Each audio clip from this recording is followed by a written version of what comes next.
నమస్కారం SK9 news కి స్వాగతం. ముందుగా హెడ్లైన్స్ చూద్దాం. తెలుగుదేశం పార్టీ రాష్ట్ర SSL అధికార ప్రతినిధి మొన్నటి రోజు మా ప్రీతమ నాయకురాలు తెలుగుదేశం పార్టీ కడప నియోజకవర్గ ఇన్ఛార్జ్ గౌరవ మాధవమ్మ గారు 46వ డివిజన్ ప్రచారం రావడం జరిగింది. ప్రచార కార్యక్రమంలో ఆ రోజు రంజాన్ కాబట్టి రంజాన్ సుసందర్భంగా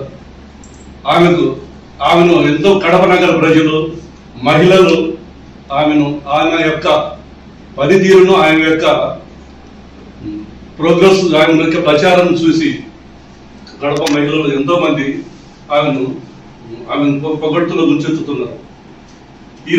మొన్నటి రోజు ఆమె ఈ నగరంలో ఎక్కడో హైదరాబాద్ లో బ్రహ్మాండంగా జీవిస్తా ఉన్న బతుకుతా ఉన్న ఆమె కడప నగరంలో కడప 15 ఏళ్ళు ఈ యొక్క వైఎస్ఆర్సీపీ గవర్నమెంట్ చేస్తున్న అరాచక పాలన ఎక్కడ లేని అభివృద్ధికి ఆమె మన కడప వాసిగా ఈరోజు కడప నగరానికి అభివృద్ధి చేయడాలనే ఉద్దేశం కంకణం పెట్టుకొని ఈరోజు మా తెలుగుదేశం అధినేత నారా చంద్రబాబు నాయుడు గారు, మా ప్రియతమ నాయకుడు గౌరవ శ్రీనివాసరెడ్డి గారు ఆయన శ్రీమతి గారిని కడపకు నియోజకవర్గ ఇన్ఛార్జిగా బాధ్యతలు తీసుకురావడం జరిగింది.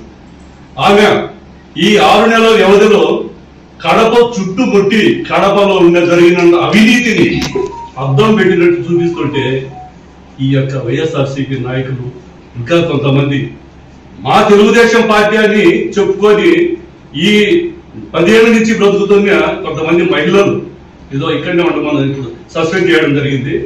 వీళ్ళను నేను చూస్తున్నా, వాళ్ళు వచ్చిన నుంచి కూడా నేను ప్రతిసారి శ్రీనివాసరెడ్డి గారు మా గౌరవ నాయకుడు, ఆయన గౌరవంలో మిన్న నాయకులలో అంత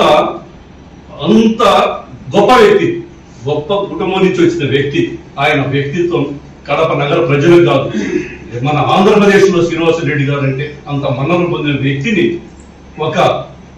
ఒక దిక్కుముక్కు లేని అర్హత లేని వాళ్ళకు అర్హత మాట్లాడే అంత స్తోమత లేని వాళ్ళు కూడా మా నాయకుడిని పట్టుకొని వీళ్ళే కాదు కడపలో ప్రతి ఒక్కరు ఆయన్ను ఏదో ఇష్టం వచ్చినట్టు మాట్లాడడం ఇటు జరుగుతాడు.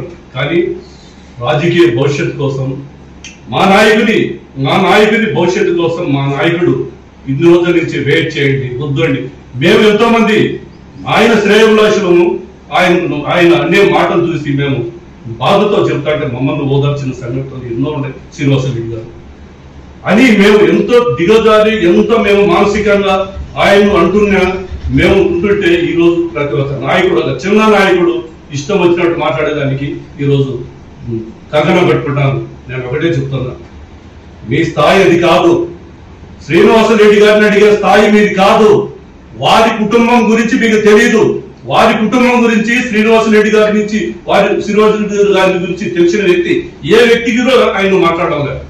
ఆయనకు తెలియని వ్యక్తి చివర ఏది చిత్తుకాయగా అంటే ముచ్చగంలో చేపలు పట్టేవాళ్ళు అలాంటి రాజకీయం చేసేవాళ్ళు ఆయన గురించి మాట్లాడేది అంత తప్ప ఆయన గురించి ఆయన వ్యక్తిత్వంగా తెలుసుకున్న ఏ నాయకుడు నగరంలో కానీ జిల్లాలో కానీ స్టేట్ లో కానీ మాట్లాడిన నాయకుడే లేడు. అలాంటి వ్యక్తిని ఈరోజు నిన్నటి రోజు ఇష్టం వచ్చినట్టు మాట్లాడుతుంటే ఇది మంచి పద్ధతి కాదు. శ్రీనివాసరెడ్డి గారు సింహం లాంటి వ్యక్తి. ఆయన్ని పెట్టి జూలు పెట్టి లేపితే చాలా చాలా ఇబ్బందులు పడతారు. అది చెయ్యొద్దని కూడా నేను ఈ నలుగురికే కాదు నగర ప్రతి ఒక్కరు ఆయన మీద చివాకులు పేరు వాళ్ళందరికీ కూడా నేను మనం చేస్తున్నా. ఇంకోటి ఏంటంటే శ్రీనివాసరెడ్డి గారు ఒక్కడు కాదు, ఆయన ఒక శక్తి లాంటి, ఆయనకు ఒక సైన్యం ఉంది. ఆ సైన్యంలో మేము ఏమైనా చేసేదానికి సిద్ధపడతాం. అందుకని మీరు జాగ్రత్తగా మాధవమ్మ గారు ఒక ఆడగూతురు కంకణం కట్టుకొని కడపను అభివృద్ధి చేయాలని ఆమె విస్తృత పర్యటన చేస్తాంటే వైఎస్ఆర్సీపీ నాయకులకు దడలు పుడతాడయా? దడలు పుట్టి ఇట్లా కొంతమంది ఆడవాళ్ళను తయారు చేసి ఈ విధంగా మాట్లాడిస్తే మీకు అది కరెక్ట్ అనిపిస్తుందా? అది రాజకీయమా? అది రాజకీయ మనుగుడుకు అది నిదర్శనం కాదు. నేను చెప్తున్నాను, మేమందరం చెప్తున్నా, తెలుగుదేశం పార్టీ ఆయన సైనికులుగా చెప్తున్నాం. ఇక వెదటి నుంచి మా నాయకుడు ఎంతటి నాయకుడైనా ఎంతటి వ్యక్తి అయినా ఆయన మీద కింద పల్లెత్తి రాజకీయం చేయండి, రాజకీయం చేద్దాం, గెలిపించుకోండి, మేము గెలిపించుకుంటాం. అంతేగాని లేనిపోని మాటలు వికృతమైన శాస్త్రాలు మాటలు తగిన మాట్లాడితే చెప్తాడాం, మళ్ళీ చెప్తాడాం. ఎస్సీ సెల్ కమిటీ అంతా ఉంది ఆయన పక్క. మీరు అనుకోవచ్చు తెలుగుదేశం పార్టీ వాళ్ళందరూ ఎంతమంది ఏమనుకున్నా కానీ మేమంతా ఒకటే, ఎక్కడికి పోం, రాజకీయం చేస్తాడు. ఇంకా త్వరలోనే శ్రీనివాసరెడ్డి గారు రాజకీయం ఆయన యొక్క వ్యూహం ఫలిస్తుంది, మీరు తట్టుకోలేరని కూడా నేను మనవి చేస్తూ, ఇంకా ఎస్సీ ఎస్టీ కేసుకు వచ్చే ఎస్సీ ఎస్టీ కేసు అది మీరు చెప్పింది కరెక్ట్ కాదండి, కరెక్ట్ కాదమ్మా. మీరు ఎస్సీ ఎస్టీ కేసు ఎట్లా పెడతారు, ఏ విధంగా పెడతారు, అది ప్రొసీజరే కాదు. అంటే మా నాయకుని మీ ఇష్టం వచ్చిన మాట్లాడి మళ్ళీ ఎస్సీ ఎస్టీ కేసు అంటారా? మేము ఎస్సీ ఎస్టీ, మేము ఎస్సీలు కదా, మాకు తెలియదా?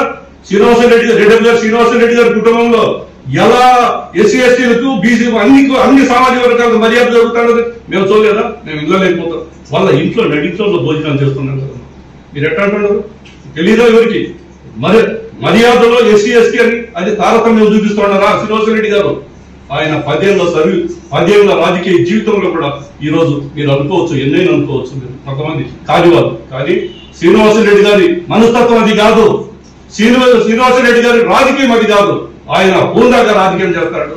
హోందాగా ఉండండి, మీరు మీ రాజకీయం మీరు చేసుకోండి, మీరు గెలవండి, మేము గెలిచి చూపిద్దాం, మేము చూపిస్తాం. మీరు గెలవడానికి యోగాలు చేసుకోండి, పూజలు చేసుకోండి, ఎన్నైనా చేసుకోండి. గెలవడం మా ప్రీతమ నాయకురాలు గౌరవ శ్రీమతి మాధవి రెడ్డి గారు గెలవడం తథ్యం.